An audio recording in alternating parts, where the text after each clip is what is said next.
نو زنانه نه پکار دي چې د هر هغه کار نه ځان وساتي په کوم کار باندې چې د خاوند په زړه کې د دې سره نفرت پیدا کیږي بې ځایه ځای خبرې ډېرې نه کوي د خوراک سکات په وخت کې د فضول خبرو نه ځان وساتي د فضول خنداګانو نه ځان وساتي دغه شان د روټۍ په وخت کې د ټول لاسونو سټلو نه ځان وساتي او دا داسې عادت دی محترمو چې د خاوند په زړه کې بیا د ښځې سره نفرت پیدا کیږي مطلب دا چې هر هغه عادت پرېښودل پکار دي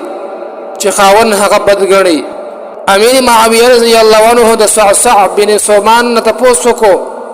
چې کومه زنانه ستا خوښه وي نو هغه وویل چې کومه زنانه زما سره په خواهش کې پیروي کوي بیا یې تپوس وکړو چې کومه زنانه ستا بدې شي نو هغه ورته وویل کومه زنانه چې د خواهش نفس نه ډېره لرې وي نو یقینا چې خاوند همیشه هغه زنانه ډېره زیاته خوښوي چې هغه د خاوند د نفس اتباع کوي خاوند چې څه غواړي نو ښځه ورته فورا حاضري خاوند چې د څه څیز نه منع کوي ځان منع کوي او کوم عادات چې د خاوند خوښي هغه عادات ښځه ځان کې راولي داسې زنانه د خاوند ډېره خوښوي الله جل شانه دې بهترین صفات چې کوم دې په زنانو کې راولي او الله جل شانه دې په زنانو باندې د حیا او د عزت صادر روا شي